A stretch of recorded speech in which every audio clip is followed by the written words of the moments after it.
Hi dears, എല്ലാവർക്കും രാഖീസ് വണ്ടർലാൻഡിലേക്ക് സ്വാഗതം. ഇന്ന് നമുക്ക് ഒരു ബേൺഡ് ഗാർലിക് ഫ്രൈഡ് റൈസ് എങ്ങനെയാണ് തയ്യാറാക്കുന്നത് നോക്കാം. അതിനായിട്ട് ഒരു പാത്രത്തിലേക്ക് കുറച്ച് സൺഫ്ലവർ ഓയിൽ ഒഴിച്ചു കൊടുക്കാം. സാധാരണ ചൈനീസ് റെസിപ്പീസ് നല്ലെണ്ണയിലാണ് ഉണ്ടാക്കുന്നത്. പക്ഷെ നല്ലെണ്ണയുടെ ടേസ്റ്റ് എല്ലാവർക്കും ഇഷ്ടപ്പെടണം എന്നില്ല. അതുകൊണ്ടാണ് ഞാൻ സൺഫ്ലവർ ഓയിൽ യൂസ് ചെയ്യുന്നത്. വെളിച്ചെണ്ണയൊന്നും ഉപയോഗിക്കരുത്. എണ്ണ ചൂടാകുമ്പോഴേക്കും അതിലേക്ക് ഒരു 6-7 അല്ലി വെളുത്തുള്ളി നീളത്തിൽ അരിഞ്ഞത് ഇട്ട് കൊടുക്കാം. ഇതിനി നന്നായിട്ടൊന്ന് ഫ്രൈ ആവണം. ഈ എണ്ണയിൽ നമ്മുടെ ഈ ഗാർലിക്കിന്റെ ഫ്ലേവേഴ്സ് ഒക്കെ നന്നായിട്ട് അങ്ങ് ഇറങ്ങണം.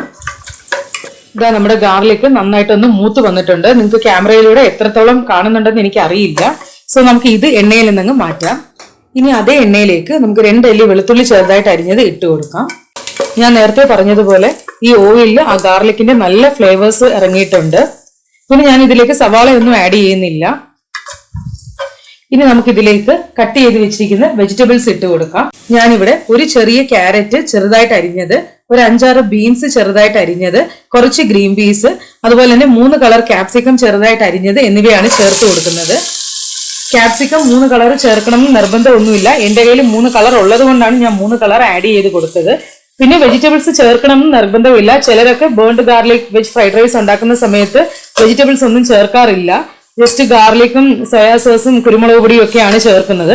ഞാൻ കുറച്ചുകൂടെ ഹെൽത്തി ആയിക്കോട്ടെ വിചാരിച്ചിട്ടാണ് വെജിറ്റബിൾസ് ഒക്കെ ആഡ് ചെയ്യുന്നത്. നിങ്ങൾക്ക് വേണ്ടാന്നുണ്ടെങ്കിൽ ഒഴിവാക്കാം.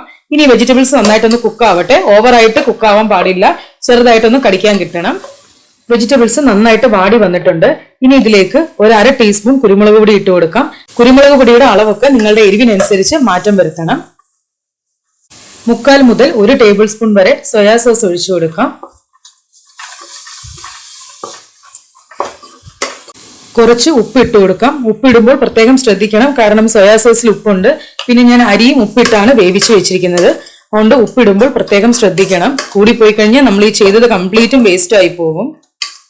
പിന്നെ ഞാൻ പറഞ്ഞില്ല, സോസിന്റെയും കുരുമുളക് പൊടിയുടെയും ഒക്കെ അളവ് നിങ്ങളുടെ ഇഷ്ടത്തിനനുസരിച്ച് മാറ്റം വരുത്തണം. ഇനി ഇതിലേക്ക് ഉപ്പിട്ട് വേവിച്ച് വെച്ചിരിക്കുന്ന ബസ്മതി റൈസ് ഇട്ട് കൊടുക്കാം. ഞാനിവിടെ 1 കപ്പ് അരിയാണ് ഉപ്പിട്ട് വേവിച്ച് വെച്ചിരിക്കുന്നത്. അരിയൊക്കെ വേവിക്കുന്നതിന്റെ ഡീറ്റെയിൽഡ് വീഡിയോ നമ്മൾ ഇതിനു മുമ്പ് ഉണ്ടാക്കിയ ഫ്രൈഡ് റൈസിന്റെ റെസിപ്പിയിൽ ഞാൻ ഡീറ്റെയിൽ ആയിട്ട് പറഞ്ഞിട്ടുണ്ട്.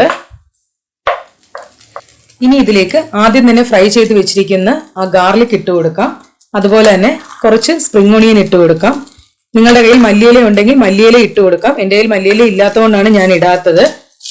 പിന്നെ ഞാനിവിടെ യൂസ് ചെയ്തിരിക്കുന്ന ലൈറ്റ് സോയാ സോസ് ആണ്. അതുകൊണ്ടാണ് റൈസിന് അധികം കളർ വരാത്തത്. നിങ്ങൾ മറ്റുള്ളവരുടെ വീഡിയോസ് കണ്ടാൽ മനസ്സിലാകും, ഇതുപോലെ ബേൺഡ് ഗാർലിക് ഫ്രൈഡ് റൈസിന് കുറച്ചുകൂടെ ഡാർക്ക് കളറാണുള്ളത്. ഞാൻ ലൈറ്റ് സോയാ സോസ് ആണ് യൂസ് ചെയ്തിരിക്കുന്നത്. അതുകൊണ്ടാണ് അധികം കളർ ഇല്ലാത്തത്.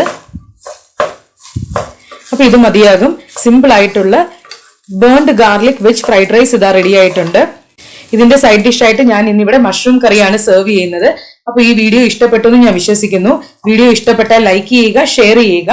കൂടാതെ ഇതുപോലത്തെ റെസിപ്പീസ് കാണുവാനായിട്ട് എന്റെ ചാനൽ ഒന്ന് സബ്സ്ക്രൈബ് ചെയ്യാൻ മറക്കരുത്.